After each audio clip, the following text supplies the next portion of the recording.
kiyamul laili sunna ce muhimmiya, fa'idodinta wajen kare lafiyarka da imaninka Allah ne kada ya san adadin su.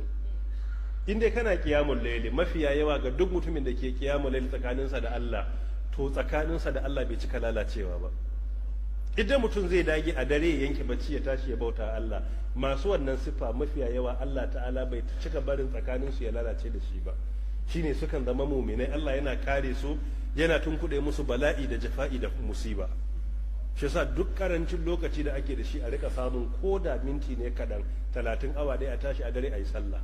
Kuma daren nan akwai lokutan da in kai addu'a ga yawa jini na wuce ne, kana addu'a Allah ta'ala yake karɓa, ba a mai da addu'ar dare.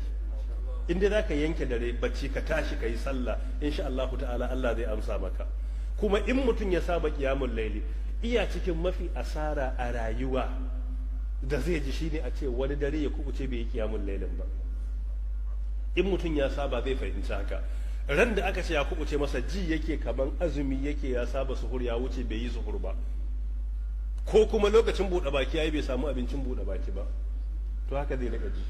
Shi yasa idan Allah ta'ala ya sa muka saba da qiyamul layli, to za ka ga akwai nishadi, akwai halawa, ɗanɗano a cikinsa, kuma za ka ga a daren ba kai asarar daren ka ba, bare ma a yi sa'a kuma ka samu asuba, to ka ƙara cin riba, kuma ka tashi sai kana cikin kariyar Allah subhanahu wa ta'ala.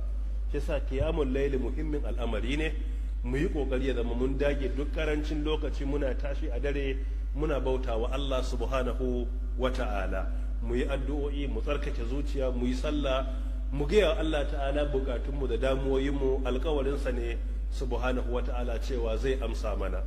Kuma ga wanda suke hira dare bai har ya shiga mutum bai kwanta ba karfe 12 karfe 1, to idan kana ga in ka kwanta ba za ka samu kiyamul laili ba, ka dage ka yi shi gabanin ka kwanta da. In dai 12 ta wuce kuma ba ka da tabbacin tashi, to yi kokari ka yi gabanin ka kwanta. In za ka iya tashi kuma ka kwanta, ka tashin shi ya fi falala. Wallahu ta'ala a'lam.